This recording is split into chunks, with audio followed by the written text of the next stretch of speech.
नमस्कार मित्रांनो, मी सागर माने स्वागत करतो तुमचं आपल्या एका नवीन व्हिडिओमध्ये। मित्रांनो, मुख्यमंत्री माझी बहीण लाडकी योजनेच्या फॉर्ममध्ये अजून अपडेट झालेले आहेत। मित्रांनो, आता हा फॉर्म आपण नवीन पद्धतीने कसा भरायचा याची माहिती मी तुम्हाला सांगतो।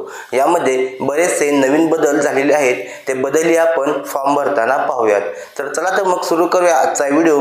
पाहूया मुख्यमंत्री माझी बहीण लाडकी योजनेचा फॉर्म ऑनलाईन आपण कसा भरायचा।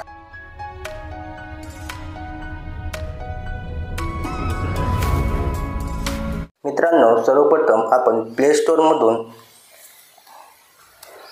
नारी शक्ती हे जे ॲप्लिकेशन आहे ते ॲप्लिकेशन इन्स्टॉल करून घ्यायचं आहे। आता अशा प्रकारचं हे ॲप्लिकेशन आहे। हे ॲप्लिकेशन अपडेट झालेलं आहे, ते ॲप्लिकेशन आपण इथून इन्स्टॉल करून घ्यायचं आहे। त्यानंतर हे ॲप्लिकेशन ओपन करून घ्यायचं आहे। आपल्यासमोर आता हे ॲप्लिकेशन ओपन झालेलं आहे। अशा प्रकारचे ॲप्लिकेशन इथून ओपन करून घ्यायचा आहे। इथे आपल्याला आता आपला जो मोबाईल नंबर आहे तो मोबाईल नंबर इथे टाकून घ्यायचा आहे आणि टर्म्स अँड कंडिशन्स जे आहेत ते ॲक्सेप्ट करायचे आहेत आणि लॉग इन या बटनावर ते आपण क्लिक करायचं आहे। आता आपल्या मोबाईलवरती एक OTP येणार आहे, तो OTP इथे आपण टाकून घ्यायचा आहे आणि व्हेरीफाय OTP या बटनावरती क्लिक करायचं आहे। आता इथे माझं प्रोफाईल अगोदरच क्रिएट झालेलं आहे, त्यामुळे इथे मला डायरेक्ट फॉर्म ओपन झालेला आहे। ते बघा, अशा प्रकारचे हे प्रोफाईल जे आहे हे प्रोफाईल इथून आपण कंप्लीट करून घ्यायचं आहे आणि त्यानंतर इथे आपल्याला इथून पुन्हा आपण हा जो फॉर्म आहे तो फॉर्म आपल्या समोर इथे ओपन झालेला आहे। इथे बघा, महिलेचे आपल्याला संपूर्ण नाव हे आधार कार्ड प्रमाणे टाकायचं आहे। जे नाव आधार कार्डवर आहे तेच नाव इथे आपण टाकायचं आहे। त्यानंतर इथे पतीचे नाव आपण इथे एंटर करायचं आहे, किंवा इथे अविवाहित असेल तर इथे आपण वडिलांचे नाव इथून टाकून घ्यायचं आहे। ते बघा, वडिलांचे नाव ऑप्शन आलेलं आहे। इथे आपण महिलेचे लग्नापूर्वीचे जे नाव आहे ते नाव इथे आपण टाकायचं आहे। त्यानंतर इथे आपली जन्मतारीख इथून एंटर करून घ्यायची आहे। बघा, इथे जन्म हे 21 वर्ष ते 65 वर्ष वयोगटातील महिलांसाठी आहे।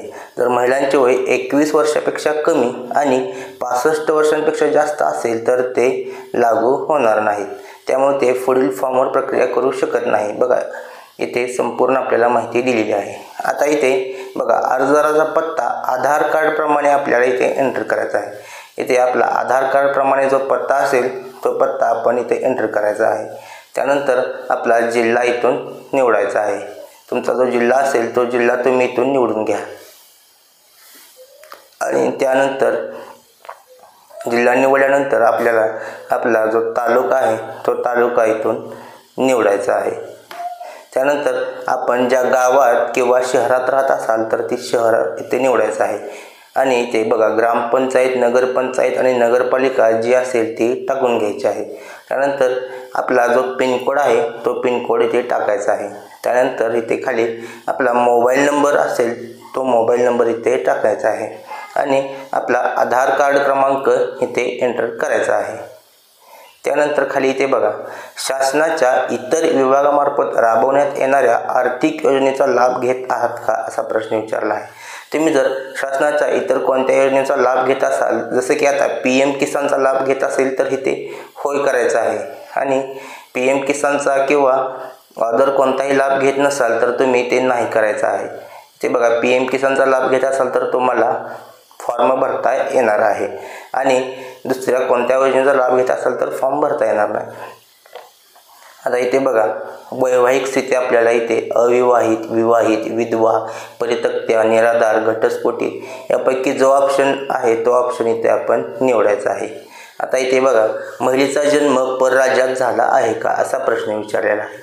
जर महिलेचा जन्म परराज्यात झाला असेल तर होयवरती क्लिक करायचं आहे आणि कोणत्या राज्यात झाला आहे त्या राज्याचं नाव इथे एंटर करायचं आहे आणि परराज्यात झाला नसेल तर आपण इथे नाही हा ऑप्शन निवडायचा आहे।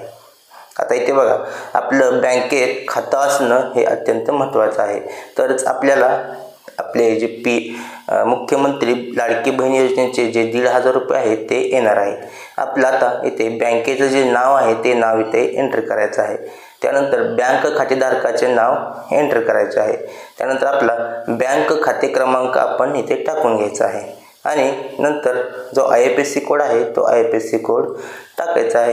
त्यानंतर आपल्याला इथे बघा आपला आधार क्रमांक बँक खात्याला जोडला आहे काय, तर होय वरती क्लिक करायचं आहे. मित्रांनो इथे एक लक्षात ठेवा, तुमचं आधार कार्ड हे बँकेशी लिंक असणे गरजेचं आहे.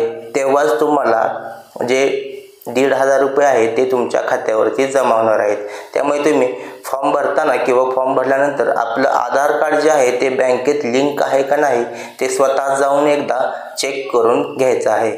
आता इथे आपल्याला खाली बघा सर्व कागदपत्रे अपलोड करण्यात यावी असं ऑप्शन दिसत आहे. इथे सुरुवातीला आपण आपलं आधार कार्ड जे आहे ते आधार कार्ड अपलोड करायचं आहे.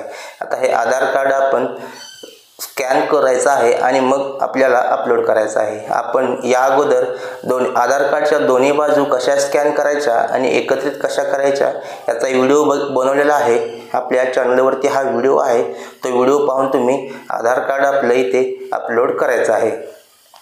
आता इथे बघा अधिवास प्रमाणपत्र, जन्म प्रमाणपत्र किंवा शाळा सोडल्याचा दाखला हा ऑप्शन इथे दिलेला आहे. या तीनपैकी तुमच्याकडे कोणताही एक पुरावा असणे गरजेचे आहे आणि जर या तिन्हीपैकी एकही पुरावा नसेल तर तुमच्याकडे 15 वर्षापूर्वीचं मित्रांनो रेशन कार्ड असायला हवं. लक्षात ठेवा, रेशन कार्ड हे 15 वर्षापूर्वीचंच इथे अपलोड करायचं आहे. अन्यथा हे तिन्हीपैकी एक डॉक्युमेंट आपल्याला अपलोड करायचं आहे.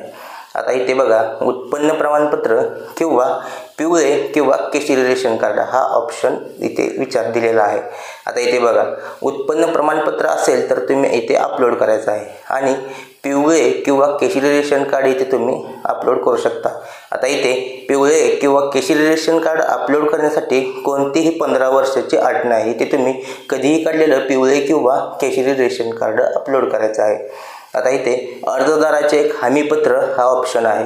आता हे हमीपत्र मी तुम्हाला डिस्क्रिप्शनमध्ये दिलेलं आहे, ते तुम्ही डाउनलोड करून घ्यायचं आहे आणि त्यावरती सही करून हे हमीपत्र इथे आपल्याला अपलोड करायचं आहे. ते कंपल्सरी आहे.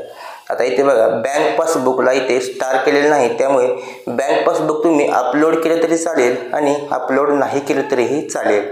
आणि इथे बघा महिलेचा जन्म जर परराज्यातील असल्यास तुम्हाला पतीचे कागदपत्र इथे अपलोड करायचे आहेत आणि नसेल तर तुम्ही ते कोणतेही कागदपत्र अपलोड करू नका.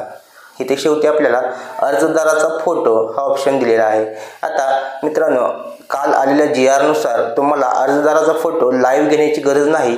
तुम्ही आयडेंटिटी साईज फोटो तुम्ही इथून काढून अपलोड करू शकता. अशा प्रकारे मित्रांनो तुम्ही सर्व डॉक्युमेंट अपलोड केल्यानंतर आता इथे खाली ॲक्सेप्ट या पर्यायावरती क्लिक करायचं आहे आणि स्वीकारा यावरती क्लिक करायचं आहे. आता बघा इथे आता ही साईटचा प्रॉब्लेम आहे, त्यामुळे इथे आपल्याला माहिती जतन करा हा ऑप्शन आलेला नाही.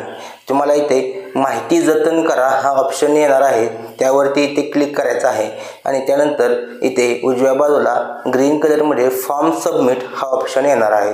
तो फॉर्म सबमिट यावरती आपण क्लिक करायचा आहे आणि परत आपल्या मोबाईलवरती अजून एक OTP येणार आहे.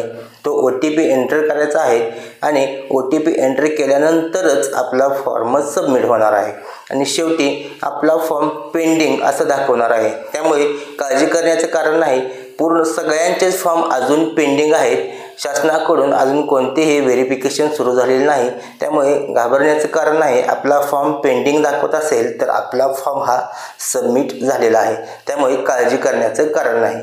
मित्रांनो माहिती कशी वाटली, माहिती आवडली असल्यास आपल्या मराठी टेला यूट्यूब चॅनलला सबस्क्राईब करायला विसरू नका. अशाच महत्त्वाच्या अपडेट्स आम्ही तुमच्यासाठी घेऊन येत असतो. धन्यवाद मित्रांनो. जय हिंद, जय महाराष्ट्र.